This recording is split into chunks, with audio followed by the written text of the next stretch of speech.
আল্লাহ পাকের শুকরিয়া যে মহান রব্বুল আলামিন আমাদেরকে একটি মহাতি জলসায় উপস্থিত হওয়ার তৌফিক দান করেছেন। এজন্য সবাই শুকরিয়া আদায় করছি আলহামদুলিল্লাহ।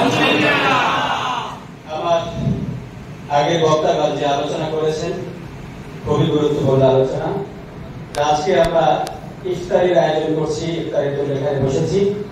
ঠিক সেই মুহূর্তে আমার মুসলিম ভাইয়েরা, মুসলিম বোনেরা তাদের সন্তান হারা, কেউ বাবা হারা, কেউ মা হারা হয়ে আজকে তারা কান্নাকাটি করছে। তাদেরকে সান্ত্বনা দেওয়ার মতো কোনো মানুষ নাই। আল্লাহ রাসূল সাল্লাল্লাহু আলাইহি ওয়াসাল্লাম বলেন, মুসলমান হলো গোটা পৃথিবীর মুসলমান জাতি একটা দেহের গায়ে। ইশতাকা আইনুহু ইশতাকা কুল্লু, ইশতাকা রাসুহু ইশতাকা কুল্লু। মানুষের যদি কোনো একটা অঙ্গে ব্যথা হয় সমস্ত শরীর অসুস্থ বোঝায়। ঠিক তদ্রূপ ভাবে গোটা পৃথিবীর যে কোনো মুসলমান আক্রান্ত হলে পৃথিবীর সমস্ত মুসলমান আক্রান্ত হয়। ঠিক আছে? আলহামদুলিল্লাহ, আমরা ইসলামী আন্দোলন বাংলাদেশের পক্ষ থেকে আজকের ইফতার এবং দোয়ার আয়োজন করা হয়েছে।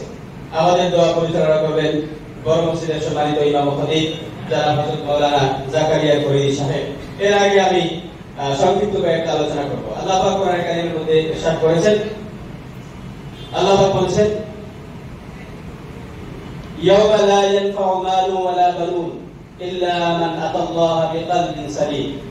আরেকটা আল্লাহ পাক বলেছেন, ক্বাদ আফলাহা মান যাক্কাহা ওয়া ক্বাদ খাবা মান দাসসাহা। এরকম বিভিন্ন আয়াত আল্লাহ পাক কোরআন কারীমের মধ্যে আমাদের জন্য বলেছেন। তো রমজান মাস আত্মশুদ্ধি মাস। আত্মশুদ্ধি বলতে কি বোঝায়? আত্মসম্পর্ক হলো আত্মার সাথে। মানুষ দুইটা জিনিসের সমন্বয় মানুষ। একটির নাম হচ্ছে শরীর আর একটার নাম হচ্ছে আত্মা। যে আত্মাকে আমরা বাংলাতে বলি, আরবিতে বলি কলব। আত্মাকে কি বলা হয়? কলব। বাংলায় বলে আত্মা।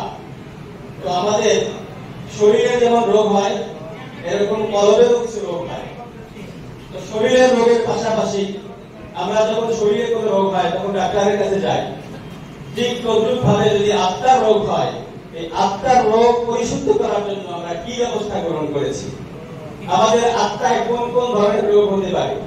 শরীরের ভিতরে বিভিন্ন রকম রোগ হয়, সেগুলো আপনাদের কাছে জিজ্ঞাসা করলে আপনারা সবাই বলতে পারবেন। আমাদের জ্বর হয়। জ্বর কি শরীরে হয় না মনে হয়? জ্বর কোথায় হয়? শরীরে হয়। জ্বর হয়, ডায়রিয়া হয়, বিভিন্ন রোগ হয়। ঠিক তদ্রুপ ভাবে আমাদের আত্মারও কতগুলি রোগ আছে। সেই রোগগুলি কি? রোগগুলি হলো হাসাদ, হিংসা, গীবত, অহংকার, এরকমের বেশ কিছু রোগ আছে। রিয়া, সুমাহা, এই রোগগুলি এর সম্পর্ক হলো আত্মার সাথে। মানুষ শরীর দিয়ে অহংকার করে না, মানুষ মন দিয়ে অহংকার করে।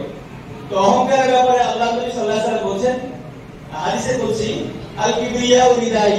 আল্লাহ পাক বলেন যে অহংকার হচ্ছে আমার চাদর। যদি কোনো বান্দা অহংকার করে, সে আমি রব্বুল আলামিনের নাউযুবিল্লাহ চাদর ধরে টান দিয়েছে। নাউযুবিল্লাহ বলে। রমজান মাস আমাদেরকে আত্মশুদ্ধি শেখায়।